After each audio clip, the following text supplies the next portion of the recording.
तो हमारे यहाँ कुछ मजहबी स्कॉलर्स हैं जिन्होंने जज्बाती तकरीरें कर करके लोगों का ये दिमाग बनाया है। मैंने देखा इस वक्त लब्बैक या रसूलुल्लाह के नारे लगा रहा था। ये वो मजहबी जुनूनी और पागल हैं, दिमाग ख़राब हो चुका है उनका। अल्हम्दुलिल्लाहि रब्बिल आलमीन वस्सलातु वस्सलामु अला रसूलिहिल करीम। हज़रात मोहतरम, इचरा बाज़ार लाहौर में एक खातून के साथ जो वाक़या पेश आया, आप उससे वाकिफ़ हैं। उसने ऐसा लिबास पहना हुआ था जिस पर अरबी रस्मुल ख़त में कुछ हुरूफ लिखे हुए थे। अब जब वो वाक़या पेश आया, लोग उस औरत की तरफ आगे बढ़े तो वहाँ पे सबसे पहले दीनदार तबके ने उस औरत की हिफाजत की और पुलिस जो है वो 20-25 मिनट के बाद आई। हालांकि दीनदार तबके ने हिफाजत की तो चाहिए तो ये था कि लोग उनका शुक्र अदा करते, लेकिन लिबरल माफिया फिर भी इस्लाम और उलमा पर एतराज़ कर रहा है। दरअसल लिबरल माफिया को सबसे बड़ा जो दुख है वो ये है कि वहाँ पे औरत को कत्ल क्यों नहीं किया गया। अगर कत्ल कर दिया जाता तो फिर इस्लाम पर इतराज़ करने का और उलमा पर इतराज़ करने का उनको एक बहुत बड़ा मौका मिल जाता। वो इस अफसोस में है कि हमें ऐसा बड़ा मौका फराहम क्यों नहीं किया गया। और जो इस्लाम के ख़िलाफ़ बोल रहे हैं इस वाक़या में, या उलमा के ख़िलाफ़ बोल रहे हैं और उलमा को इस वाक़या का ज़िम्मेदार ठहरा रहे हैं, उनको ये सोचना चाहिए कि इस मुल्क में आज तक चीफ़ जस्टिस ना कोई आलिम दीन बना, ना कोई वज़ीर आज़म बना, ना कोई वज़ीर आला बना। तो जो बड़े बड़े ओहदे हैं उन पर जब ये लोग नहीं पहुँचे हैं तो फिर इस मुल्क को मौलवियों ने कैसे बिगाड़ा है। इस वाक़या के बाद जहां मुल्हिदीन, लादीन और लिबरल माफिया उलमा इस्लाम पर इतराज़ कर रहे हैं, वहीं उनके कुछ सहूलतकार भी उलमा के जज्बात को मजरू कर रहे हैं। उन्हीं सहूलतकारों में एक फ़नी मौलवी मुफ्ती तारिक मसूद हैं जो कि मिंबर रसूल सल्लल्लाहु ताला अलैहि वसल्लम पर बैठकर नाजायज़ लतीफ़े सुनाते हैं, कभी पठानों के हवाले से, कभी किसी की ज़ात के हवाले से, और उनके जज्बात को मजरू करते हैं। हालांकि शरअन इस तरह करना जो है वो दुरुस्त नहीं है, और वो ये समझते हैं कि हम तो आसान इस्लाम जो है वो लोगों के सामने पेश कर रहे हैं। और जो शादी की बातें करते हैं, मिलाप की बातें करते हैं। बाज़ार लाहौर में जो औरत ने लिबास पहना हुआ था, आया कि ऐसा लिबास पहनना शरअन जायज़ है या नहीं। इस हवाला से ये बात ज़हन नशीन रहे कि अगर लिबास ऐसा हो जिस पर कुरान की आयत लिखी हुई हो या हदीस लिखी हुई हो तो ऐसा लिबास पहनना बेअदबी है, शरअन उसकी इजाज़त नहीं है, और ऐसा लिबास पहनने में कई हराम कामों का इर्तिकाब लाजिम आता है। मिसाल के तौर पर अगर कुरान की आयत लिखी हुई है और कोई औरत ऐसा लिबास पहन ले, अब जब वो बैठेगी तो वो आयत उसके पाँव के नीचे आएगी। इसी तरह वो आयत करीमा उसकी शर्मगाह के साथ भी टच होगी, जो कि कुरान पाक की बेअदबी है। इसी तरह लिबास पर नजासत भी लग जाती है, और वो नजासत जो है वो कुरान की आयत पर अगर लग जाएगी तो कुरान की आयत की बेअदबी हो जाएगी। तो इसमें कई हराम कामों का इर्तिकाब लाजिम आता है। इसलिए ऐसा लिबास जिस पर कुरान की आयत हो या अहादीस लिखी हुई हो, ऐसा लिबास पहनना जायज़ नहीं है। हवाला से ये फतावा रज़विया शरीफ की 23वीं जिल्द है और इसका सफ़ा नंबर 393 है।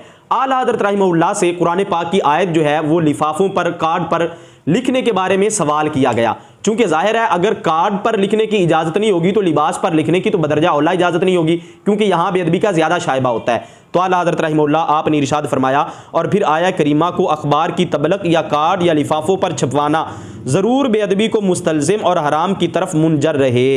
यानी अगर कार्ड पर या लिफाफों पर कुरान की आयत छपवा देते हैं तो इसमें बेअदबी होगी।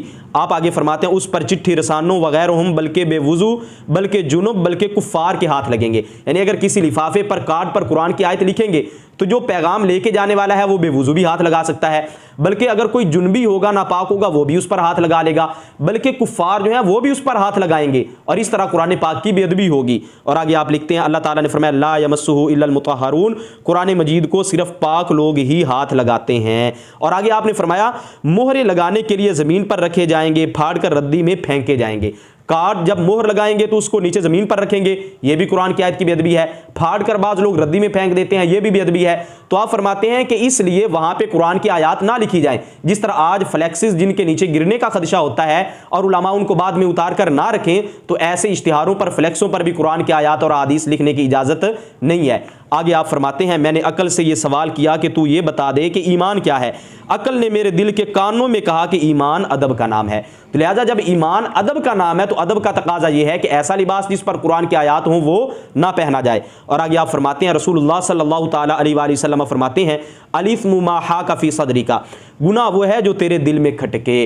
तो इसलिए ऐसा लिबास जिस पर कुरान की आयत या अहादीस हो, ऐसा लिबास पहनने की तो बिल्कुल भी इजाजत नहीं, बल्कि इसमें कई हराम कामों का इर्तिकाब करना लाजिम आता है। अब दूसरे नंबर पर ऐसा लिबास जिस पर कुरान की आयत या हदीस ना हो, बल्कि सादा हुरूफ लिखे हुए हों, जिस तरह की इस औरत ने जो लिबास पहना हुआ था उस पर कुरान की आयत और हदीस नहीं लिखी हुई थी, बल्कि हलवा और इसकी मिसल जो है वो कलिमात लिखे हुए थे।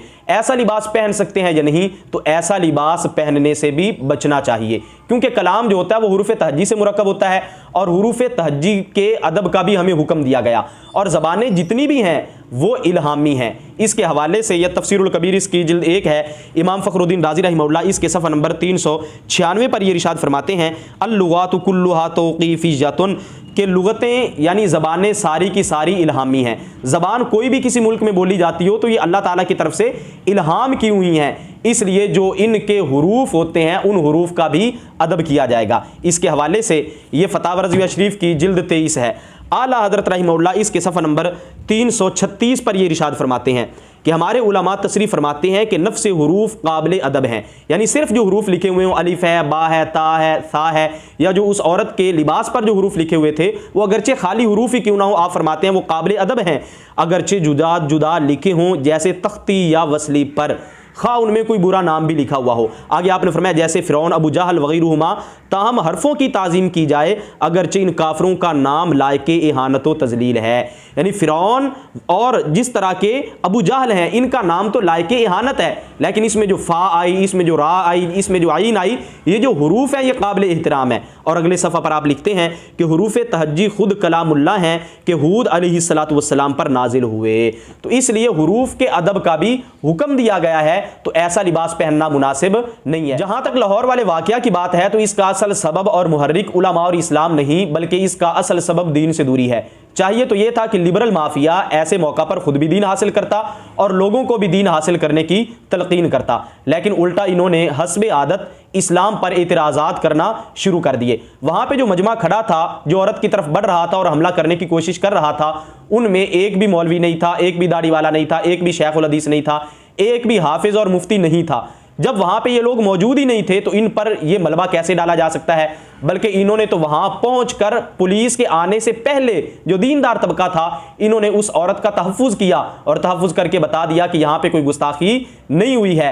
अलबत्ता इसमें जहां अवाम की जहालत है वहीं औरत की भी हमाकत है, तो उसको चाहिए था वो तहमत की जगह से बच जाती। जहां पे लोगों ने इतना दीन नहीं सीखा, कुरान और सुन्नत से इतने दूर है, उनको कुरान और गैर कुरान का फ़र्क नहीं पता, तो ऐसे दौर में ऐसा लिबास पहनकर औरत बाहर ही ना जाती, बल्कि सैयदा फातिमा रज़ियल्लाहु ताला अन्हा के नक्शे कदम पर चलते हुए उन जैसा लिबास पहनती, यानी सर को नंगा ना रखती और यूं फैशन करके जो है वो बाजारों के अंदर ना जाती, बल्कि सैयदा आयशा तो सिद्दीक़ा रज़ियल्लाहु ताला अन्हा की सीरत पर वो औरत अमल करती और नफ्स हुरूफ भी काबिल एहतराम है। इस वजह से ऐसा लिबास जो है वो पहनना मुनासिब नहीं है। और वैसे भी ये जो लिबरल माफिया है, या ये जो सेकुलरिज्म वाले हैं, या ये जो मुल्हिदीन है, या ये जो लादीन हैं, अगर लिबास पर कुरान की आयात भी लिखी हुई होती तब भी इन्होंने कहना था कोई बात नहीं, ये तो फैशन है, फैशन करने से क्यों रोकते हो तुम, कुरान की आयतें भी लिखी हुई हैं। इन्होंने दिफा फिर भी उनका करना था, क्योंकि इनके नज़दीक फैशन परस्ती का ही दिफा किया जाएगा और ऐसी औरतों का दिफा किया जाएगा जो कि फैशन कर रही होती हैं और बाहर आ रही होती हैं, जा रही होती हैं, जो खालिस इस्लाम की बेटियां हैं, उनका दिफा ये लोग कभी भी नहीं कर सकते। हालांकि देखें, अगर असम्बली के अंदर ये 1-2 रोज़ कबल जो औरत पर जूतों की बरसात की गई और कई मर्दों को जूते असम्बलियों के अंदर दिखाए गए और वहां पे दर्जनों से ज्यादा लोग मौजूद थे, अब जिन लोगों ने जूते फेंके औरत पर, क्या ये औरत की तजलील नहीं है? वहां पे कौन सा मौलवी था जो जूते फेंक रहा था? कौन सा मौलवी था जो वहां पे हमला कर रहा था? तो लिहाजा औरत की तजलील मौलवी कर रहे हैं, या ये जो आम लिबरल और ये जो लादीन लोग हैं ये औरत की तौहीन कर रहे हैं, ये औरत की तजलील कर रहे हैं। हम तो आज भी औरत को दावत दे रहे हैं कि सैयदा फातिमा रज़ियल्लाहु ताला अन्हा की सीरत तुम्हारे लिए काफ़ी है। 8 मार्च के नाम पर इन औरतों के पीछे चलते हुए तुम अपना बदन दिखाकर इस्लाम से आज़ादी की कोशिश ना करो। लिबरल माफिया इस्लाम पर यह भी एतराज़ करता है कि मजहब जो है वो तो बारूद बनता जा रहा है और उलमा जो है ये लोगों पर बिला वजह गुस्ताखी के फतवे लगाते हैं और लोगों को गुस्ताख करार देते हैं। हालांकि उलमा अहले सुन्नत ने आज तक किसी पर भी बिला वजह गुस्ताखी का फतवा नहीं लगाया। हाँ, जहां कोई चारा बाकी नहीं था वहां उन्होंने हुक्म शरा सादिर फरमाया। मिसाल के तौर पर ये जो लिबरल माफिया और मुल्हिदीन हैं, ये इस्लाम का मजाक भी उड़ाते हैं, नाच गाना भी करते हैं, सब कुछ करते हैं। अब इस्लाम का मजाक उड़ाना, नमाज का मजाक उड़ाना, या वीडियोस बनाकर उनमें फरिश्तों का मजाक उड़ाना, या फरिश्तों की तरफ बातों के भूलने को मंसूब करना, और इस तरह की ये बातें इस्लाम के खिलाफ करते हैं जो कि कुफर होती हैं। अब ये कहते हैं कि नहीं नहीं, हमें आज़ादी दी जानी चाहिए, हम जिस तरह की मर्जी कुफरियात बोले जाएं, हमें कोई भी पूछने वाला ना हो। तो जहां तक बात यह है गुस्ताखी के फतवा की, अगर किसी के कलाम में 99% भी एहतिमाल हो गुस्ताखी का और 1% एहतिमाल हो इस्लाम का,